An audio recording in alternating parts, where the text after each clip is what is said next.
السلام علیکم ورحمۃ اللہ وبرکاتہ۔ حضرت امیر معاویہ رضی اللہ تعالی عنہ کی نبی کریم صلی اللہ علیہ وسلم اور آپ کے اہل بیت سے رشتہ داریاں۔ حضرت امیر معاویہ رضی اللہ عنہ کی بہن ام حبیبہ بنت ابی سفیان نبی کریم صلی اللہ علیہ وسلم کے نکاح میں تھی، اس لیے انہیں ام المؤمنین ہونے کا اور حضرت امیر معاویہ بن ابی سفیان کو نبی کریم صلی اللہ علیہ وسلم کا برادر نسبتی ہونے کا شرف حاصل ہے، اور ام حبیبہ کا اصل نام رملہ ہے۔ دوسرے نمبر پر حضرت امیر معاویہ رضی اللہ عنہ نبی کریم صلی اللہ علیہ وسلم کے ہم زلف بھی ہیں، یعنی ساڈو ہیں۔ ام المؤمنین ام سلمہ کی بہن قریبہ صغرا امیر معاویہ رضی اللہ عنہ کے نکاح میں تھی اور ان سے کوئی اولاد نہیں ہوئی۔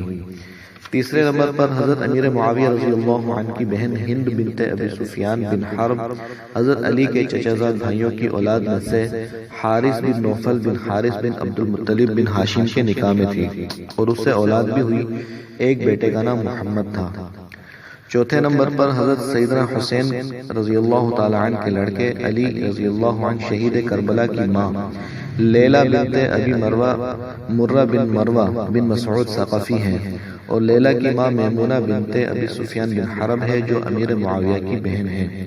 دوسرے لفظوں میں حضرت حسین رضی اللہ عنہ کی ساس میمونہ بنت ابی سفیان ہے اور میمونہ علی اکبر کی نانی ہے۔ امیر معاویہ رضی اللہ عنہ علی اکبر کی ماں کے سگے ماموں ہیں، اور سیدنا حسین رضی اللہ عنہ کے گھر امیر معاویہ کی سگی بھانجی یعنی خواہرزادی ہے۔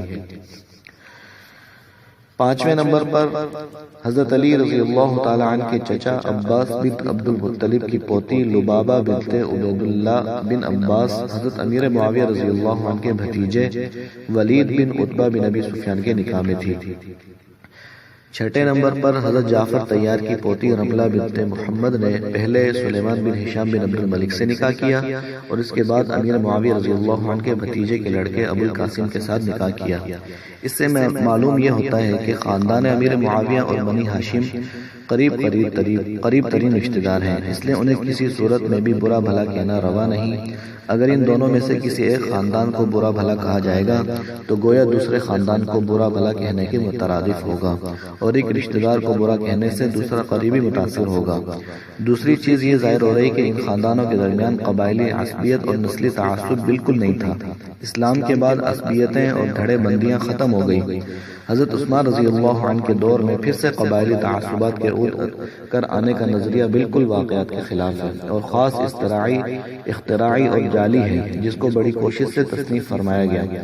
اس قسم کے باہمی نسبی روابط دیگر تعلقات اس مسئلے کے لیے مستقل شواہد کی حیثیت رکھتے ہیں۔ ان دلائل کو پس پش ڈال کر پھر بھی خاندانی تعصبات کا پرچار کرتے رہنا عدل و انصاف کو ختم کر دینے کے مترادف ہے۔